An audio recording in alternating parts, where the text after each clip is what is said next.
Exactly right, Reynolds, and great safety information. Obviously, do not travel unless you have to, and especially if you're evacuated, follow those instructions. It's very, very important, especially with all the street closures now being reported.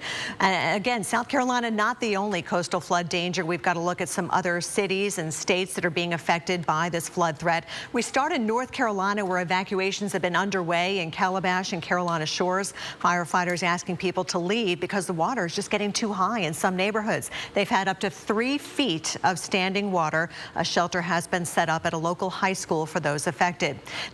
So this really is a serious threat. We've got that persistent flow off the ocean. Look at your winds right now from Montauk on eastern Long Island down to Kennedy Airport with those gusts close to 30 miles per hour. Atlantic City on the boardwalk, we're actually gusting over 40 miles per hour right now, and there are some buoys that are showing those stronger winds and the higher wave heights as well. For Atlantic City, New Jersey, our forecast calling for that persistent northeast wind between 20 and 25 miles per hour. That's your constant wind. Throw on top of that those winds gusting even higher than that, with that chance of rain really at any time during the day today. And that rain could get heavy at times, and especially watching the coastline at times of high tide at 12:24 this afternoon, and then again in the middle of the night just after 1 in the morning. So I would not be surprised if some evacuations, some road closures having to take place even that far north. But for now, it's all the heavy rain across South Carolina. Flash flood warnings in effect for places like Charleston, up towards Charlotte as well. Mudslides, landslides, that's going to be an issue for us as well. But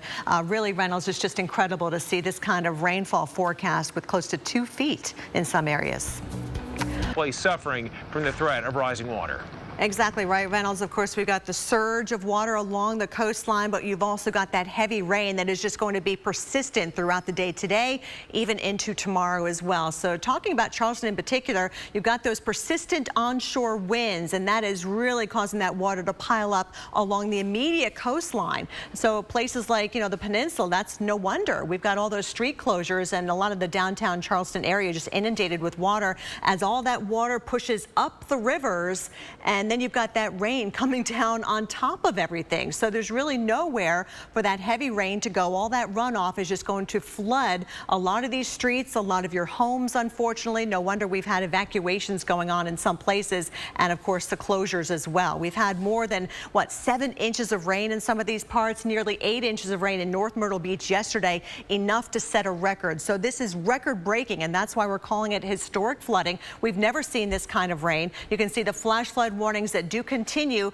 including the city of Charleston, and you can see around the Mount Pleasant area, North Charleston, you're included in that flash flood warning through at least 11:15. National Weather Service